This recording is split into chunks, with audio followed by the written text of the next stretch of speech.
Genesis chapter 41. When 2 full years had passed, Pharaoh had a dream. He was standing by the Nile, when out of the river there came up 7 cows, sleek and fat, and they grazed among the reeds. After them 7 other cows, ugly and gaunt, came up out of the Nile and stood beside those on the river bank.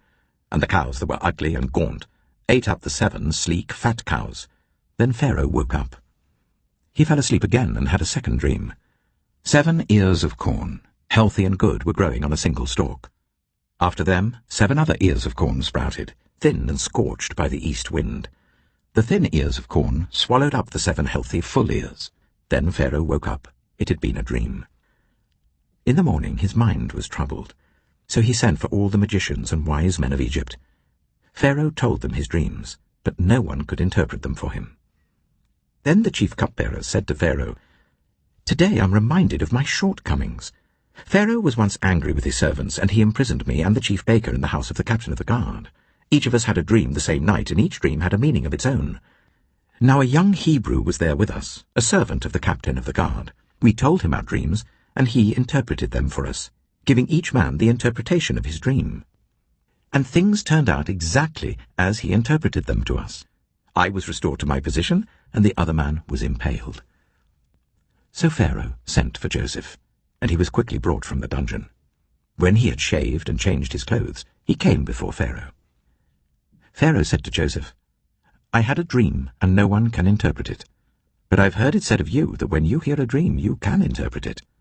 "I cannot do it," Joseph replied to Pharaoh, "but God will give Pharaoh the answer he desires." Then Pharaoh said to Joseph, "In my dream I was standing on the bank of the Nile, when out of the river there came up 7 cows, fat and sleek, and they grazed among the reeds. After them 7 other cows came up, scrawny and very ugly and lean. I had never seen such ugly cows in all the land of Egypt. The lean, ugly cows ate up the 7 fat cows that came up first. But even after they ate them, no one could tell that they had done so. They looked just as ugly as before. Then I woke up. In my dream I saw 7 ears of corn, full and good, growing on a single stalk. After them 7 other ears sprouted, withered and thin and scorched by the east wind.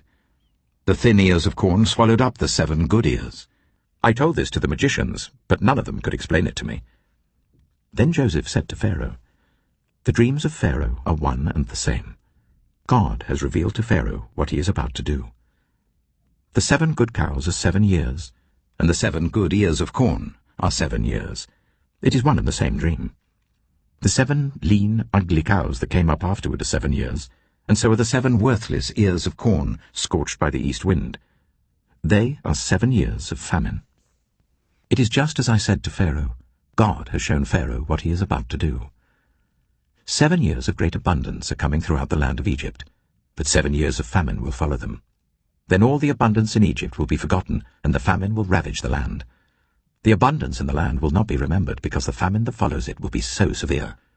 The reason the dream was given to Pharaoh in 2 forms is that the matter has been firmly decided by God, and God will do it soon.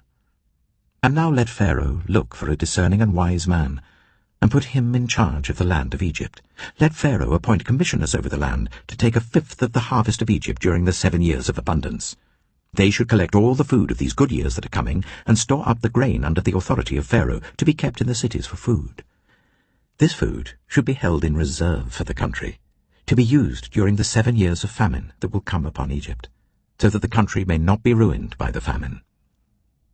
The plan seemed good to Pharaoh and to all his officials. So Pharaoh asked them, "Can we find anyone like this man, one in whom is the Spirit of God?" Then Pharaoh said to Joseph, "Since God has made all this known to you, there is no one so discerning and wise as you. You shall be put in charge of my palace, and all my people are to submit to your orders. Only with respect to the throne will I be greater than you." So Pharaoh said to Joseph, "I hereby put you in charge of the whole land of Egypt." Then Pharaoh took his signet ring from his finger and put it on Joseph's finger. He dressed him in robes of fine linen and put a gold chain around his neck. He had him ride in a chariot as his second in command, and people shouted before him, "Make way!" Thus he put him in charge of the whole land of Egypt. Then Pharaoh said to Joseph, "I am Pharaoh. but without your word, no one will lift hand or foot in all Egypt." Pharaoh gave Joseph the name Zapanath-Paneah, and gave him Asenath, daughter of Potipherah, priest of On, to be his wife. And Joseph went throughout the land of Egypt. Joseph was 30 years old when he entered the service of Pharaoh, king of Egypt, and Joseph went out from Pharaoh's presence and travelled throughout Egypt. During the 7 years of abundance the land produced plentifully. Joseph collected all the food produced in those 7 years of abundance in Egypt, and stored it in the cities. In each city he put the food grown in the fields surrounding it. Joseph stored up huge quantities of grain, like the sand of the sea. It was so much that he stopped keeping records because it was beyond measure. Before the years of famine came, 2 sons were born to Joseph by Asenath, daughter of Potipherah, priest of On. Joseph named his firstborn Manasseh, and said, "It is because God has made me forget all my trouble and all my father's household." The second son he named Ephraim, and said, "It is because God has made me fruitful in the land of my suffering." The 7 years of abundance in Egypt came to an end, and the 7 years of famine began, just as Joseph had said. There was famine in all the other lands, but in the whole land of Egypt there was food. When all Egypt began to feel the famine, the people cried to Pharaoh for food. Then Pharaoh told all the Egyptians, "Go to Joseph and do what he tells you." When the famine had spread over the whole country, Joseph opened all the storehouses and sold grain to the Egyptians, for the famine was severe throughout Egypt. And all the world came to Egypt to buy grain from Joseph, because the famine was severe everywhere. Genesis chapter 42. When Jacob learned that there was grain in Egypt, he said to his sons, "Why do you just keep looking at each other?"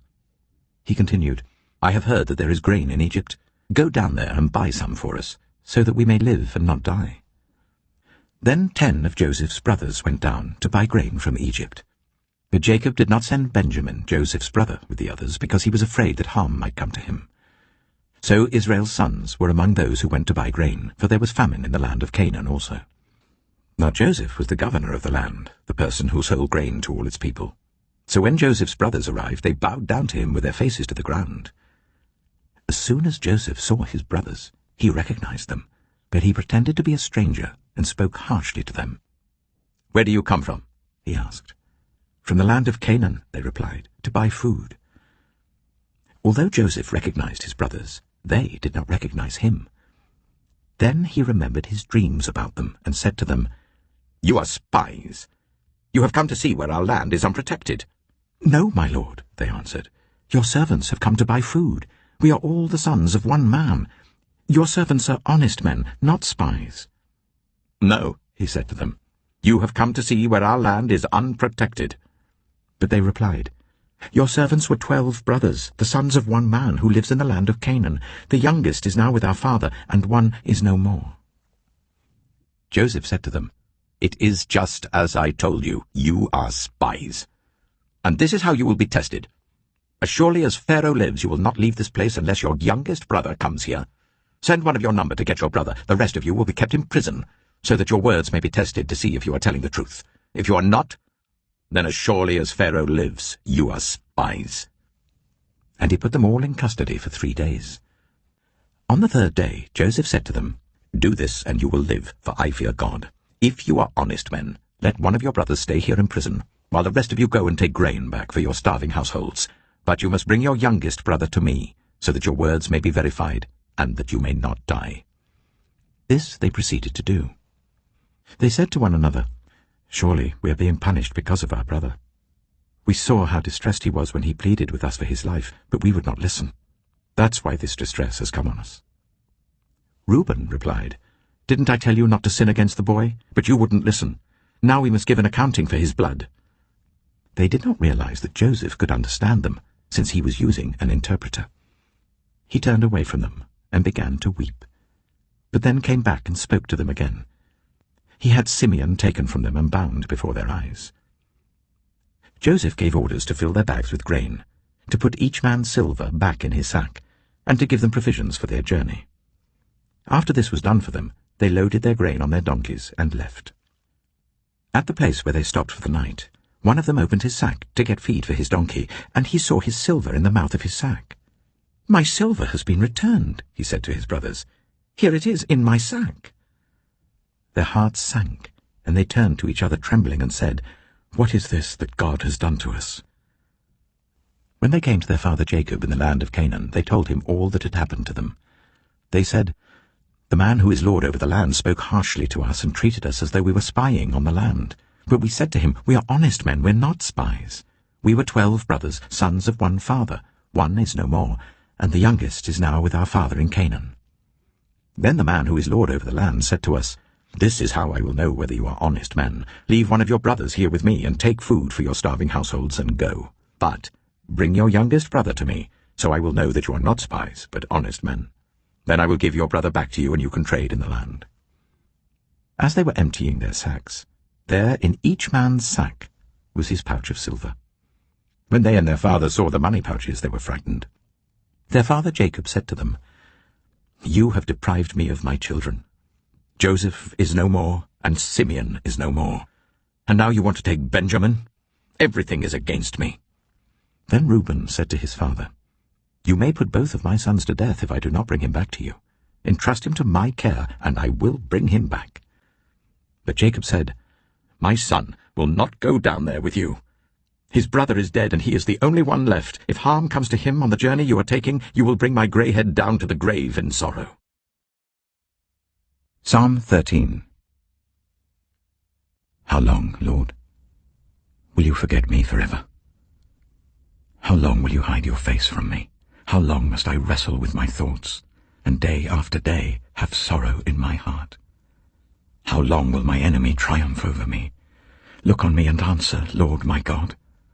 Give light to my eyes, or I will sleep in death, and my enemy will say, "I have overcome him," and my foes will rejoice when I fall. But I trust in your unfailing love. My heart rejoices in your salvation. I will sing the Lord's praise, for he has been good to me.